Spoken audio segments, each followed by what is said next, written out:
আসসালামু আলাইকুম বন্ধুরা, আজ আমরা কথা বলবো পৃথিবীর সবচেয়ে বিখ্যাত মূর্তি স্ট্যাচু অফ লিবার্টি নিয়ে। এই একটাই মূর্তি আজও দাঁড়িয়ে আছে স্বাধীনতা, ন্যায় আর আশার প্রতীক হয়ে। কিন্তু আপনি জানেন কি, এর পেছনের গল্প শুধুই স্বাধীনতার নয়, আছে বন্ধুত্ব, রাজনীতি, এমনকি রহস্য। তো চলুন শুরু করা যাক আজকের ভিডিও।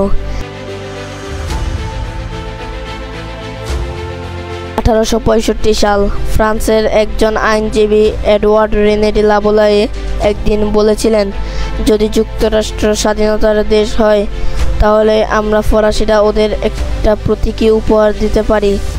এই ভাবনা থেকেই জন্ম নেয় স্ট্যাচু অফ লিবার্টি এর ধারণা। তিনি একজন তরুণ ভাস্কর ফ্রেডেরিক আগস্ট বার্থোল্ডিকে প্রস্তাব দেন একটি বিশাল মূর্তি তৈরি করতে, যা হবে স্বাধীনতার আলোকবর্তিকা। আর বার্থোল্ডি সেই ধারণাকে বাস্তবে রূপ দেন এমনভাবে, যা পরবর্তীতে ইতিহাস হয়ে যায়।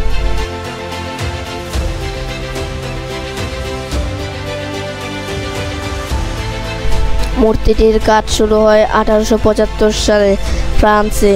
এর সম্পূর্ণ নাম ছিল লিবার্টি এনলাইটেনিং দ্য ওয়ার্ল্ড, মানে যে স্বাধীনতা সারা বিশ্বকে আলোকিত করে।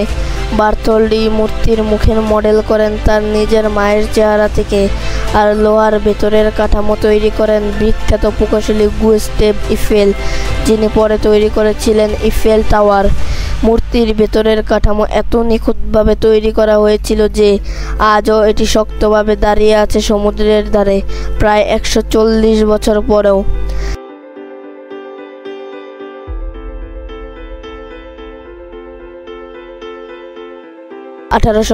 সালে ফ্রান্স পুরো মূর্তিটি 350 টুকরো করে খুলে 214টি বাক্সে ভরে পাঠায় নিউ ইয়র্কের উদ্দেশ্যে।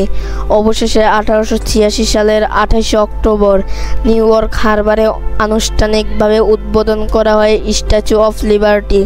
তখনকার প্রেসিডেন্ট গ্রোভার ক্লেভেল্যান্ড নিজে উদ্বোধন করেন মূর্তিটি। আর সেই দিন থেকেই এই মূর্তি যুক্তরাষ্ট্রে আগত লাখ লাখ অভিবাসীর জন্য হয়ে ওঠে আশার প্রতীক এবং নতুন জীবনের সূচনা।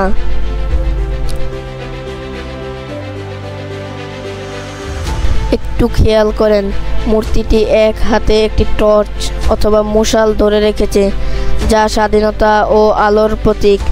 অন্য হাতে আছে একটি ট্যাবলেট, যার ওপর লেখা আছে জুলাই IBMDCCL XXVI, মানে 4 জুলাই 1776, যুক্তরাষ্ট্রের স্বাধীনতার দিন। তার মাথায় 7টি রশি, যা প্রতীক করেছে 7টি মহাদেশ ও 7টি সমুদ্রকে, অর্থাৎ স্বাধীনতা সবার জন্য। আর পায়ের নিচে ভাঙা শিকল, যা দাসত্ব ও অত্যাচারের অবসানকে বোঝায়।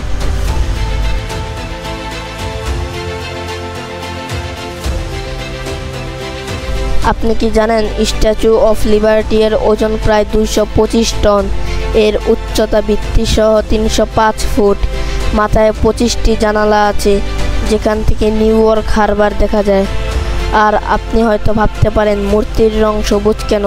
কারণ এটি তৈরি তামা দিয়ে, যা বছরের পর বছর অক্সিডেশনের ফলে সবুজ রং ধারণ করেছে।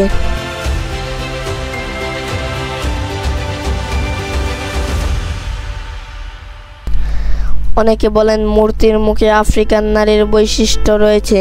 কিছু গবেষক দাবি করেন বার্থোল্ডি নাকি চেয়েছিলেন দাসত্ব থেকে মুক্ত এক কৃষ্ণাঙ্গ নারীকে প্রতীক করতে, যদিও ইতিহাসে এটি এখনো প্রমাণ হয়নি।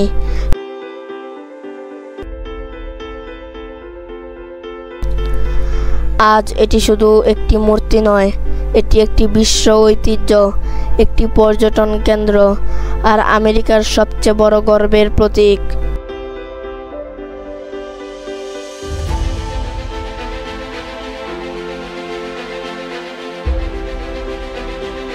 প্রতি বছর প্রায় 4 মিলিয়নের বেশি মানুষ আসে এই মূর্তি দেখতে।